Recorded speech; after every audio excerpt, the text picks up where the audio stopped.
Hello my dear friends, कैसे हैं आप सब। I hope you will fit and fine. Nowadays we are studying about world history. Last video में हमने study किया था जो इंडस्ट्रियल रिवोल्यूशन है, इसकी स्टार्टिंग होती है इंग्लैंड से। इसके पीछे रीजन क्या थे, इंग्लैंड से ही क्यों शुरू हुआ। जो औद्योगिक क्रांति है उसकी शुरुआत इंग्लैंड से ही क्यों हुई। तो आपने पढ़ा इसकी बहुत सारे रीजन थे। एक तो जोग्राफिकल जो कंडीशन है इंग्लैंड की, ठीक है, वो इसके अनुकूल थी। जो वैज्ञानिक थे, साइंटिस्ट थे, उन्होंने नए नए इन्वेंशंस किए। क्यों? क्योंकि इंग्लैंड जो था, यूरोपियन कंट्रीज जितने भी हैं उसकी अपेक्षा इंग्लैंड ने अपने जो साइंटिस्ट थे उनको जो पॉलिटिकल एक्टिविटीज़ थी उसमें इंगेज नहीं रखा, ठीक है, न ही जो रिलीजियस बेस और डिबेट्स होती थी उसमें उनको इन्वॉल्व नहीं रखा। तो मीन्स जो साइंटिस्ट थे वो अपने काम करते रहे। तो उन्होंने नए सारे इन्वेंशन किए और उनके पास कैपिटल भी थी। फ्रांस का एक युद्ध हुआ, जो फ्रांस में रेवोल्यूशन हुआ, ठीक है, तो उसके कारण भी इंग्लैंड में जो मशीनी युग है, इंडस्ट्रियल रेवोल्यूशन है, उसकी शुरुआत हुई। इसके लेबर भी वहाँ उपलब्ध हो जाता था, तो ये भी एक रीजन था। तो ये कुछ और आयरन और जो कोयले की खानें थी वो भी उपलब्ध थी वहाँ पे। तो ये कुछ रीजन थे जिसके कारण इंग्लैंड से इंडस्ट्रियल रेवोल्यूशन की शुरुआत होती है, ठीक है। तो ये क्वेश्चन ये भी बनता है कि why the industrial revolution started from England, what is the reason behind this. तो आप ये जो हमने पॉइंट्स बताए हैं इनको और एलोबरेट करके आप लिख सकते हैं। Today we are going to discuss about invention and reforms in various sectors during the industrial revolution. तो जब औद्योगिक क्रांति हुई, तो औद्योगिक क्रांति का मतलब, इंडस्ट्री का मतलब पर्टिकुलर किसी एक चीज़ से नहीं है। इंडस्ट्री का मतलब उसमें बहुत सारे इक्विपमेंट्स, बहुत सारी मशीनें, और कोई इंडस्ट्री है तो किसी रॉ मटेरियल बेस्ड उसमें यूज होता होगा, रॉ मटेरियल पे आधारित होती होगी, तो उसके प्रोडक्शन में प्रोत्साहन, प्रोवोकेशन, ठीक है। तो ये कुछ रीजन है। तो जो औद्योगिक क्रांति हुई तो उसमें और क्या क्या, उसके बाद जो दूसरे सेक्टर हैं इंडस्ट्रियल से रिलेटेड, तो उसमें क्या क्या सुधार हुए, क्या क्या आविष्कार हुए, इसके बारे में हम पढ़ेंगे। During the industrial revolution agriculture was the first sector to experience reform. जब औद्योगिक क्रांति हुई तो सबसे पहला ऐसा महसूस किया गया कि जो कृषि है उसमें सबसे पहले सुधार होना चाहिए, और परिणाम स्वरूप ऐसा ही हुआ। सबसे पहले किसमें रिफॉर्म हुए? एग्रीकल्चर सेक्टर में। इट इज़ बिलीव्ड, ऐसा माना जाता था, that industrial revolution was not possible, जो औद्योगिक क्रांति है वो संभव नहीं है विदाउट एग्रीकल्चर, बिना कृषि के। Usually the same traditional method and equipments were being used till the 17th century, which were in used several centuries ago। जो कई शताब्दी पहले अभी तक जो पारंपरिक तरीके, पारंपरिक मेथड्स यूज हो रहे थे, उनको 17वीं शताब्दी तक यूज किया जा रहा था, ठीक है। इसलिए जो कृषि थी उसमें आप अधिक उत्पादन नहीं बढ़ा सकते थे, क्योंकि हम अभी तक पारंपरिक जो तरीके थे सदियों पुराने, ठीक है, उनको सेंचुरीज, सेवरल सेंचुरीज एगो, ठीक है, ऐसे हम जो मेथड से तरीके, उनको हम 17वीं शताब्दी तक यूज कर रहे थे। Since due to no change in agriculture techniques, क्योंकि अभी तक इसमें जो एग्रीकल्चर तकनीक थी इसमें कोई भी परिवर्तन नहीं हुआ था। The demand of agriculture goods was not more than their consumption in the state. तो राज्य में जो प्रोडक्शन की मांग होती थी उससे अधिक उत्पादन नहीं होता था। मीन्स जितना उनकी डिमांड रहती थी उतना ही प्रोडक्शन हो पाता था। But with the development of factory system, लेकिन जब फैक्ट्री सिस्टम का विकास हो गया, the population in cities increase, तो शहरों की जो आबादी थी वो बढ़ने लग गई। So the demand of grain and cotton for industrial purpose, इसलिए जो अनाज था उसकी मांग और कॉटन की मांग औद्योगिक पर्पज से बढ़ने लगी। टू फुलफिल दिस डिमांड, इस मांग को पूरा करने के लिए agriculture products the need to introduce scientific method, ठीक है। तो जो एग्रीकल्चर की प्रोडक्ट्स की मांग बढ़ने लगी तो नए जो साइंटिफिक मेथड हैं उनको इंट्रोड्यूस किया गया। In agriculture and manufacturing sector was felt, ठीक है। तो जो मैन्युफैक्चरिंग सेक्टर था उसको ऐसा महसूस हुआ कि जो एग्रीकल्चर का सेक्टर है उसमें हम कुछ साइंटिफिक मेथड्स अपनाएं, साइंटिफिक तरीके लगाएं, जिससे हम और अधिक वहाँ से प्रोडक्शन प्राप्त कर सकें, क्योंकि हमारी भी ज़रूरत है। सेकेंड रीज़न वॉज दैट, दूसरा कारण ये था, in order to get more profit people had started investing capital in agriculture. दूसरा रीज़न ये भी था कि लोग अधिक से अधिक प्रॉफिट कमाना चाहते थे, तो उन्होंने अपना जो पूंजी था, कैपिटल था, उसको कृषि में इन्वेस्ट करना शुरू कर दिया। In fact the investment in the field of agriculture brought the revolution in agriculture. वास्तव में जो इन्वेस्टमेंट हुआ कृषि के क्षेत्र में, इसी से एग्रीकल्चर में रेवोल्यूशन आती है। ठीक है, पूंजी का जो निवेश होता है कृषि में, इसी के थ्रू कृषि के क्षेत्र में एक नई क्रांति आती है। फर्स्ट ऑफ ऑल, सबसे पहले Jethro Tull, a landlord of Yorkshire. Jethro Tull एक जमींदार है, लैंडलॉर्ड है, कहाँ का? यॉर्कशायर का। Who? Jethro Tull, from where? Yorkshire. Invented the seed drill machine to sow seed. बीजों की बुवाई करने के लिए, बिजाई करने के लिए उसने एक मशीन का आविष्कार किया, seed drill. So the work of sowing seeds become more systematic and easy, जिससे जो बीजों की बुवाई है उसका जो कार्य है बहुत ही व्यवस्थित और आसान हो जाए। एन इंग्लिश लैंडलॉर्ड, एक इंग्लिश लैंडलॉर्ड हुआ है नेम्ड टाउनशेड, जिनका नाम है Townshend, gave the principle of crop rotation.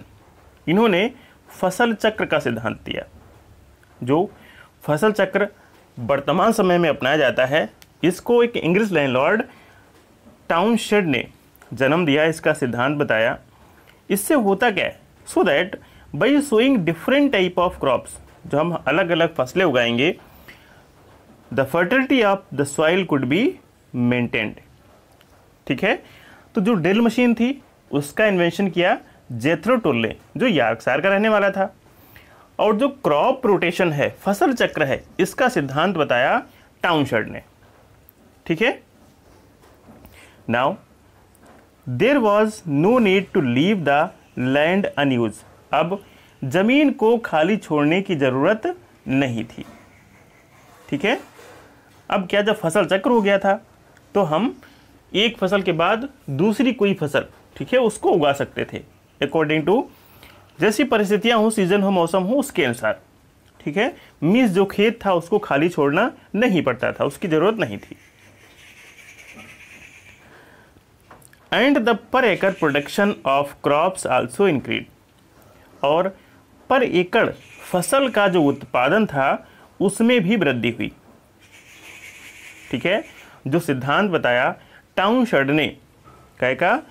Crop rotation का, इससे जमीन की जो उर्वरा शक्ति है वो बनी रहती थी, खेत खाली नहीं छोड़ने पड़ते थे, और प्रति एकड़ जो प्रोडक्शन होता था उसमें भी वृद्धि हुई। Around 1770 Robert Bakewell made animal husbandry a profitable occupation with agriculture. उन्होंने कृषि के साथ साथ जो पशुपालन है, एनिमल हस्बेंड्री है, उसको भी एक लाभदायक, एक प्रॉफिटेबल व्यवसाय बना दिया। He started experiment to improve the breeds of sheep and cow.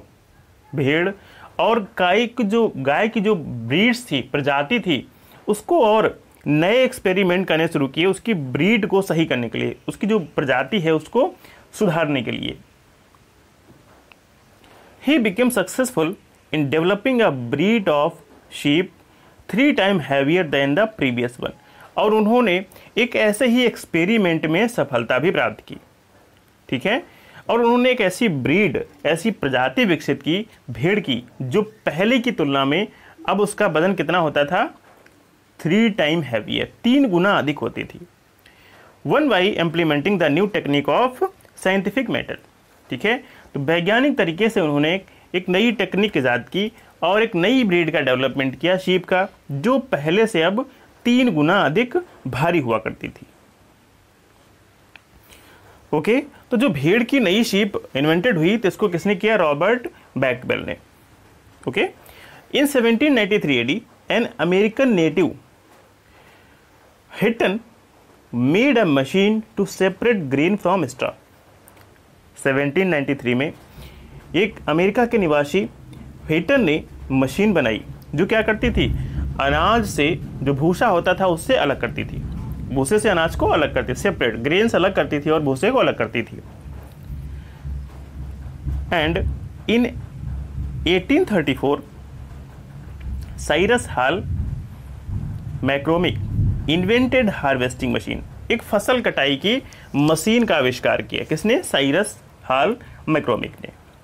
With the passage of time, समय के साथ साथ मैकेनाइजेशन इन एग्रीकल्चर, कृषि में मशीनीकरण, and the invention of machines, और मशीनों का आविष्कार, operated by the power, resulted agriculture revolution. ठीक है, धीरे धीरे जैसे समय बीता वैसे कृषि में अधिक से अधिक मशीनों का यूज होने लगा, नई नई मशीनों का आविष्कार होने लगा जो पावर से जनरेट चलती थी। ठीक है, तो फलस्वरूप कृषि में भी क्या हो गई? एक नई क्रांति आ गई, नई रेवोल्यूशन आ गई। ओके, तो ये कुछ साइंटिस्ट हुए हैं, इन्वेंटर करता हुए हैं, जैसे साइरस हॉल मैक्रोनिक हैं, ठीक है, विटन है और जेथरो टुल है। तो इन्होंने टाउनशेड है, कुछ नए नए एक्सपेरिमेंट किए कृषि को लेके, जिससे अधिक से अधिक प्रोडक्शन हो सकता था। New invention in textile industry, तो जो टेक्सटाइल इंडस्ट्री था, वस्त्र उद्योग, उसमें भी कुछ नए आविष्कार हुए। The industrial revolution began mainly from the textile industry, जो औद्योगिक क्रांति की शुरुआत हुई वो मुख्यतः कहाँ से हुई? मेनली टेक्सटाइल इंडस्ट्री, वस्त्र उद्योग से होती है। टिल मिड 18th सेंचुरी, 18वीं शताब्दी के मध्य तक, the traditional system of making clothes in European factories had become incapable of fulfilling the demand of clothes. 18वीं शताब्दी के मध्य तक फैक्ट्रियों में अभी तक पारंपरिक तरीके से कपड़े बनाए जाते थे। ठीक है, अब जो परंपरा थी कपड़े बनाने की, जो पुराना मेथड था, अब वो इनकेपेबल हो चुका था fulfilling the demand of clothes. जिस प्रकार कपड़ों की मांग बढ़ती जा रही थी, तो उस मांग को पूरा करने में जो परंपरागत तरीका था वो असमर्थ हो जा रहा था। Earlier cotton clothes were imported from India in England, पहले जो कॉटन क्लॉथ्स हुआ करते थे वो भारत से इंग्लैंड जाया करते थे। But when east India company set up it's control over India, लेकिन जब ईस्ट इंडिया कंपनी ने भारत के ऊपर अपना नियंत्रण कर लिया, England also began import cotton along with clothes, तो इंग्लैंड ने भी क्या शुरू कर दिया? कपड़े के साथ साथ कपास का भी आयात करना शुरू कर दिया। To fulfil the growing demand of European market, यूरोपीय जो मार्केट थे, बाजार थे, उनकी बढ़ती हुई मांग को पूरा करने के लिए the new invention were made in this sector, तो इस सेक्टर में भी कुछ नए नए इन्वेंशन आविष्कार किए गए। In 1733 AD John Kay invented the flying shuttle loom. 1733 AD में जॉन के ने एक फ्लाइंग शटल लूम का आविष्कार किया, which made it possible to make wider cloth in lesser time. इसकी सहायता से कम समय में चौड़ा कपड़ा बनाया जा सकता था, कम समय में अधिक चौड़ा कपड़ा बनाया जा सकता था, जिसका आविष्कार 1733 AD में जॉन के ने किया, फ्लाइंग शटल लूम का। इसकी सहायता से कम समय में एक चौड़े कपड़े को बनाया जा सकता था। James Hargreaves invented the spinning jenny in 1765 AD। James Hargreaves ने एक स्पिनिंग जेनी का आविष्कार किया 1765 AD में। इसकी सहायता से which one person could spin several threads together. इसमें क्या था? एक व्यक्ति कई सारे धागे एक बार में काट सकता था।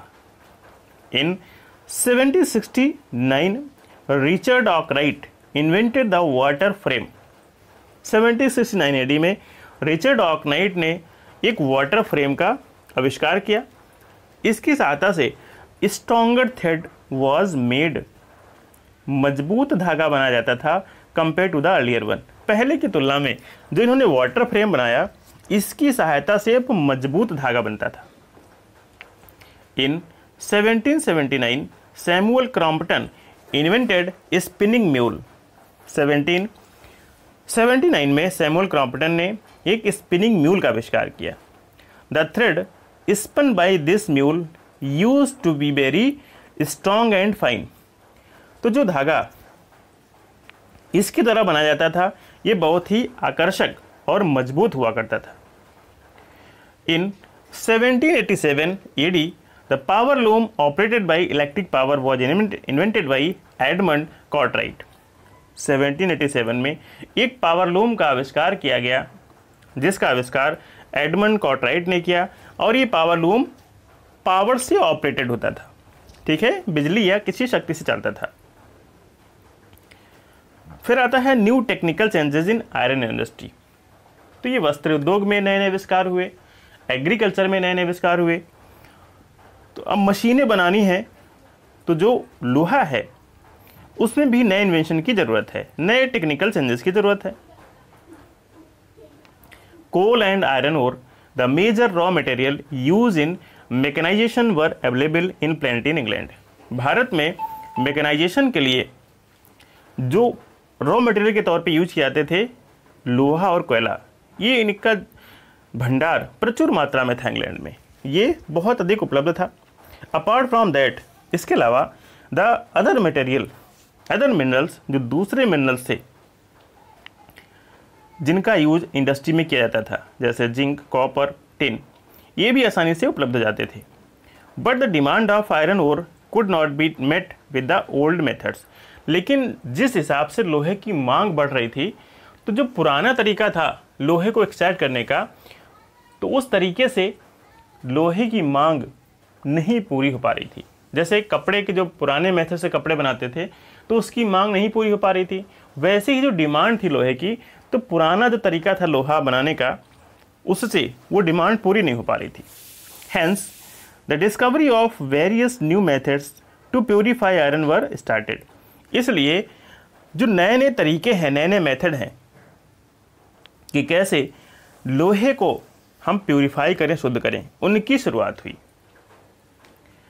इन 1709 AD अब्राहम डर्बी, 1709 AD में Abraham Darby invented the blast furnace. इन्होंने ब्लास्ट फर्नेस का आविष्कार किया, इन विच द कोक, सॉलिड कोल, जो पत्थर कोयला होता है, उसका यूज किया इन्होंने एज अ फ्यूल पहली बार। वही which the smelting and refining of iron ore became easier. इससे लोहे को गलाना और उसको रिफाइन करना, शुद्ध करना, ये इजी हो चुका था, ठीक है। जो इन्होंने ब्लास्ट फर्नेस बनाई अब्राहम डर्बी ने 1709 में, इसकी सहायता से लोहे को गलाना और उसको रिफाइन करना इजी हो गया था। This invention brought about a revolution in industry of metallurgy. तो जो धातु का उद्योग धंधा था, मेटलर्जी का जो इंडस्ट्रीज था, उसमें एक क्रांति आई, रेवोल्यूशन आ गई। Abraham Darby 1711 to 1768 invented wrought iron from pig iron. Pig iron से इन्होंने राउट आयरन बनाना शुरू कर दिया।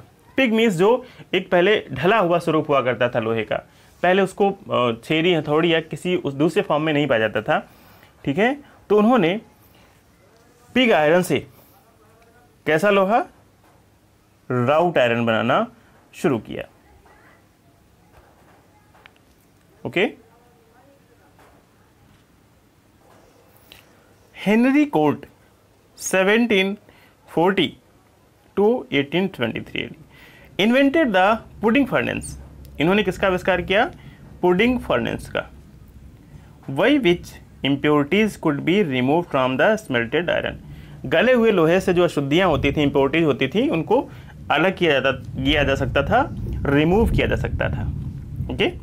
एंड रोलिंग मिल और बेलन मिल का आविष्कार किया, which made it possible to make pure and refined iron. इससे शुद्ध और रिफाइंड जो लोहा होता है वो उपलब्ध हो पाया, संभव हो पाया। The machines made of iron were very heavy and they use to get rusted.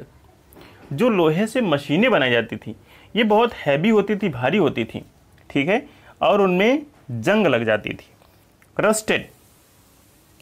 So discovery of steel was made to solve this problem. इसलिए फिर काय की खोज की गई, स्टील की, ठीक है। इस समस्या से निपटने के लिए स्टील की खोज की गई।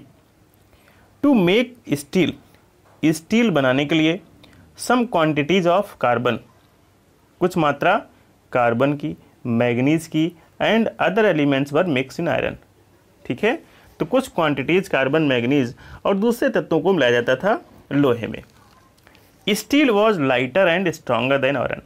लोहे की अपेक्षा स्टील हल्का होता था और मजबूत होता था।